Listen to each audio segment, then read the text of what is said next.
actually crying. Oh my god, it's real. So, Springtrap is finally here at Dead by Daylight, something I've wanted for a very long time. And I'm sure you've seen all the videos going over how his power works and all the animations and some little hidden Easter eggs here and there. But today, what I wanted to do, and the reason why I wanted to wait a little bit before I made a video on things, was I wanted to go into the nitty-gritty. I wanted to see exactly how the power works, get the ranges, get the little intricacies out of the way, and talk about them here today. So I'm going to go over a couple things first that I think are probably the most interesting and the most relevant for most people to know, which is the axe, the main power.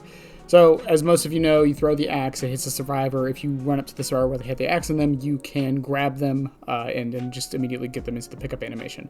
So, things that should be noted with this is that the survivor has no side effects when the axe is in them without add-ons affecting it, as well as the fact that you can also lunge. You don't have to grab the survivor as long as you just hold the button. Now, some things that are currently on the PTB and I hope gets fixed is the fact that if survivors emote, they can't be grabbed, the prompt goes away. Compromise gen to get a faster cooldown. Point? No, I can't grab you when you're emoting. Also, the grab does not count as an attack, so that means something like play with your food does not lose stacks from this. I have 3 stacks to play with your food, so if I throw an axe into you, I should lose 1 play with your food stack and 2 save stacks. Yep. And then when I get the grab, I should also lose 1 play with your food stack and the last of my save stacks. Should. Yes. Play with your food's gone. I didn't lose a save stack, by the way. Oh. Let me check. Nope, didn't lose anything. This is something that I feel needs to be mentioned because it does allow Springtrap to do some other really cool builds with this. Like I said, play with your food, probably the most interesting of the bunch. Now, next is something I want to talk about, which is a couple specific add-ons because a lot of them are very interesting. The one I want to mention here is Access Panel. So Access Panel basically makes it so you can throw your axe through a door and it will come out of another door. Now, the few things to note here is to know which door it comes out of, look at the bottom of the door. There's a little a little panel on the bottom with numbers on it. The number that you see is the one it's going to go to. Now, once it goes through the door, it hits the same trajectory every time. You cannot influence this by throwing it at different parts of the door or from a different range or anything like that. It will always come out in a straight line and hit whatever it hits. That's just how it works. It's a very gimmicky add-on, but it does have some utility use, and when we get into how the door linking thing works a little bit later into the video, you'll understand the point of it. The other add-on I really wanted to talk about was Celebrate Poster. Now, this is one that a lot of people are saying is really powerful on him, but I want to go over as to why. So what this does is when you hit a survivor with the axe, as long as they have the axe in them, and you are within 32 meters, both you and the survivor get 20% movement speed and 20% vault speed. So some things to note with this and how the math works. Springtrap is 110 movement speed when he is carrying the axe, and he is 115 when he loses the axe. So if he throws the axe into the wall or into a survivor and it's just on the ground or in them, he goes up to 115 movement speed. So technically speaking, with the Celebrate Poster, when you hit the survivor with the axe, you get the extra 5% from losing the axe and the extra 20% from the Celebrate Poster. Now, this basically makes you a 115 killer. However, because of how the math works, this is essentially saving you time in the chase, because the chase will end the same way it normally would have because you're both going the same movement speed faster, but that means the chase is taking 20% quicker. But you can also stack things like Bamboozle to make the vault speed faster or any other haste perks to make yourself faster. So what this is really useful for is the macro game, because basically that single chase is basically going to take the same amount of time as far as the overall chase itself goes, but the overall match, it will be 20% faster, which can help you out a lot in the macro game and making sure you're keeping up in the chases. Speaking of him going to 115 when he loses the axe, I want to talk about Foxy's Hook, which basically turns the axe into a clown bottle. So what this does is when the axe is in the environment, it lets out a little bubble, which gives Springtrap a killer instinct proc for any survivors that walk into it. However, with Foxy's Hook, it makes it so if you or the survivor runs into it, you get 10% movement speed. So with Springtrap in particular, that would mean you're 115 with 10%. So you go up to 125% movement speed. So this is overall, in my opinion, one of his best add-ons. This also leads to a lot of things that I really was enjoying with it, which was it leads to decision making. You make the choice if it's better to throw the axe at the ground to get the 10% movement speed or to throw the axe at the survivor, because there are some situations where it is better to get the movement speed. On top of that, combined with Indo CPU, which makes it so you break pallets faster, you can also throw this near a pallet, break it super quick, and get the movement speed while you're running towards them, which can allow for really funny things with perks like hubris and enduring and things like that, which leads into another little caveat with this.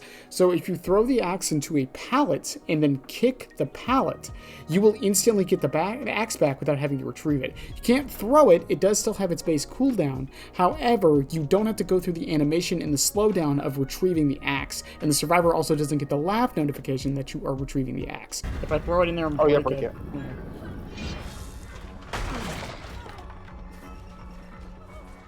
Did it recall it to you? It recalled to me. It was still on cooldown, but it recalled to me. So this could be very useful in some loops once the pallet is down, to go around one side, throw the axe at the pallet, break the pallet, and then run towards the survivor. Now you have your axe, you're just waiting for the cooldown, and you don't have to worry about the retrieve animation. Something else to note is drop shots, and this is going to bring me to Freddy's hat. So the drop shots you can do are very, very impressive on this killer. Freddy's hat will increase the weight of the axe by 100%. Now what does this really mean? Now from distance testing, basically what we were able to find is that the base axe's farthest distance it can go is 14 meters. That is if there's no obstructions and you throw it at the farthest arc you can. With Freddy's hat, it does exactly what it does on the tin. It decreases it by 100%, increases the weight by 100%, which would cut it in half, which means it goes to 7 meters. After some testing, this is as accurate as we could get it. It's pretty much 14 meters without and 7 meters with. So why would you run Freddy's hat? Basically, it allows for shorter range hits to be more consistent, and you don't have to arc nearly as much. You can basically make the axe drop directly in front of you, not at your feet. Oh my god!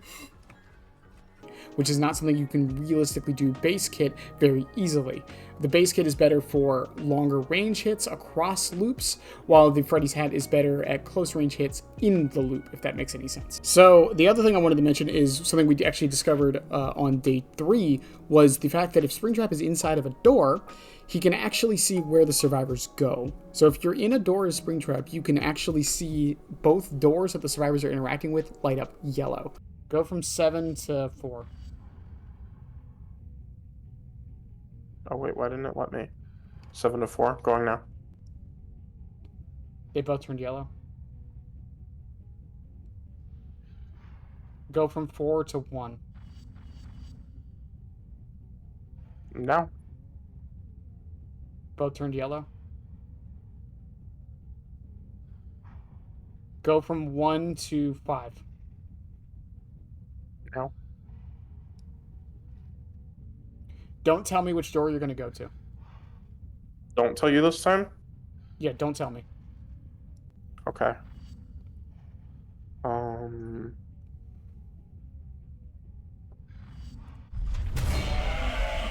Oh shit!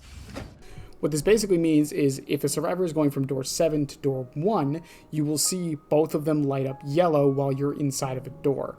And that means as long as you teleport to one of those 2 doors that they're teleporting from, you will get the office grab. As far as the testing goes, you have to go to one of the doors that they are interacting with. It is not random. It is not based on both of you being in the office space. You have to cross paths. Do you have to go to the highlighted door, or does it go to any? That's actually a good question. Yeah, go to any door. Well, I'm at 5. Okay, yeah. So would teleport to 1. Okay, I'm TPing to 1 right now.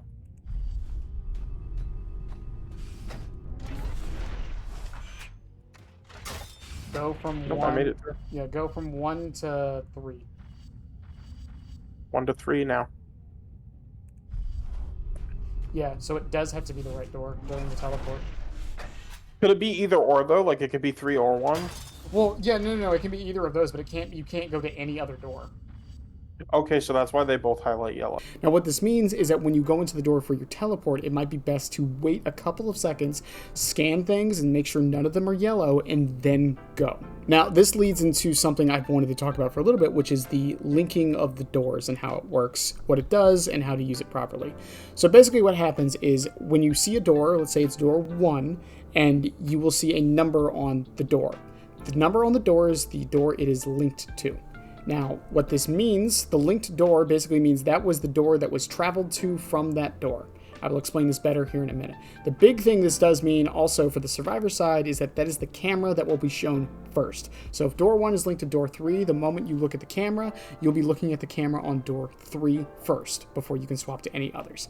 For the killer side, and technically the survivor side as well, what this means is that if you see door 1 is linked to door 3, whoever went through door 1 came out of door 3. Now, this leads into the access panel add-on and tracking with this.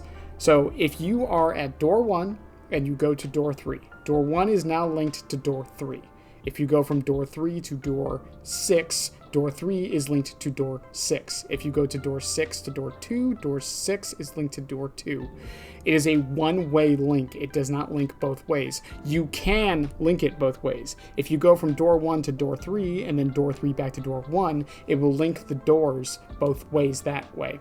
Now, for access panel, this is how you manipulate which door the axe comes out of.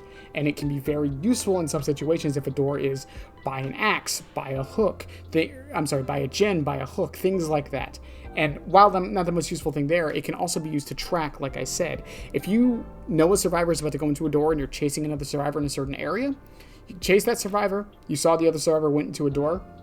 If you just look at the panel, you know which door they went to. So you can just select that door, and if you don't get the grab, you know they're in the area because that is the info you were given. You can also use this as a survivor against Springtrap. If you see him go into a door and then he runs through, you can look at the door and know which one he went to. So then you can hop in the door, check the numbers on it, and know the general area of Springtrap. Or you can just hop on the camera, and the camera will be linked to that door, so you're immediately on it, and you can get the info you need to give the aura to your teammates. Okay, so I'm on 5, so come through 5. Okay. So it's linked to 3 at the moment, so that doesn't matter. So it should be linked to 5. Okay, 4 is linked to 5. Okay, 4 is linked to 5. I'm gonna go to 5. And now 5 should be linked to 4 because you came through it. Now, what was it before? It was 3 before. So it... Okay, so survivors do influence it. Yes, it's okay. Now, that's pretty much all the other little intricacies I noticed with Springtrap. Also, some other things to note. You cannot grab a survivor over a vault location. We tried this while the axe is in them. It doesn't matter how close they get. They have to complete the animation before you can do the grab. Can you grab from there? No. No. No. No. No. No, that's cringe. What if I vault? I had to wait for the animation to end, but yeah. You are locked in animation and can be blinded while you are grabbing a survivor, and after the effect ends, and since you're in a locked animation, they can time it pretty well and almost guarantee the save. This should be noted. And I have asked a few people if he should be blind immune to this. A lot of people agreed he should. I kind of agree as well. I don't think the door one should be blind immune because I think that's similar to a locker save and basically requires decent positioning and pre-setup, so I'm actually fine with that one. The other things with this are things like the loot bag add-on, which is really interesting and in my opinion the best in-game add-on we've ever had in the game. The way this works is when you throw the axe into somebody, they become incapacitated, which is the secondary effect. The main effect is that when they try to exit the gate with an axe, they can't. Now, while for some killers this would be kind of useless, similar to Freddy's Black Box before it was changed, because you would just down them and then they could get out anyways because the axe would be removed. However, with Springtrap, you can just grab them, which is why I think it's the best one. It's similar to a Deathslinger pulling someone in and then immediately downing them, except you're doing it right at the exit gate. All right. Go, average. Hero! Run to the exit gate. Run through the exit gate. Get out of here. You fool! You foolish fool! That is the greatest one of these add-ons in the game. They get that small glimpse of freedom and then they're out. Which leads me into some changes I think he does need from PTB, and will date this video, unfortunately, but it is what it is. Bonnie's guitar is something some people have asked for should be base kit because of the info it provides. I disagree slightly. I think it's too powerful of an effect to be a base kit thing. Freddy's hat, I've also asked if it should be base kit, and a lot of people think it shouldn't. I was thinking similar to Apron, but that's besides the point. The only things I genuinely do think Springtrap needs, I think the hitbox on the axe needs to be adjusted a bit. Not too much, but I think it should be bigger when it hits survivors, just by a tiny amount, and it should be smaller on environments. That way he can get some cool shots through things similar to Huntress, but not exactly like her. He will be going more for drop shots anyways, and things like that, so I think it's perfectly fine. Apart from that, none of the other add-ons need to really be adjusted, except for one, and that is the Iridescent Remnant. The Iridescent Remnant is an add-on that basically blocks vault locations when you come out of a door. It has a few problems though. One, it blocks them for 8 seconds from the moment you start teleporting, not when you come out of the door, so they can see you coming, for one, if they're listening. If they're around a corner and they hear the window block, they know you're about to come out of the door. It's blocked. Yeah, it's when you go in. Oh wow, that is ass. Yep. It's unblocked now. It was only 6 seconds I counted. On top of that, 8 seconds of block is basically nothing. Now, it does block upright pallets as well, which is something to note that is interesting with one of these add-ons, because a lot of them don't do that. But I do think we could maybe up the range or up the time. I think either or, and it would be perfectly fine. I don't think it would be unhealthy or anything like that. Lastly is just a couple of the bugs, like I said, the emote thing, maybe add blind immunity when he's grabbing a survivor, things like that. But otherwise, I think Springtrap is in a very good spot. I think he's probably going to be a B-tier killer, which is perfectly okay. I don't have a problem with B-tier killers. And some of the synergies he has with perks are going to be insane. Unbound is actually very decent on him, especially with Celebrate Poster, because you will then get that 10% movement speed as they go through the vault. And then once you do that, you're going 30% movement speed and they're going 20. It also means he doesn't have to deal with finesse in that situation either, because the survivor immediately gets injured. Otherwise, I think he's perfectly okay. And let me know what you guys think. I'm very, very excited for this chapter. You might see some content on it.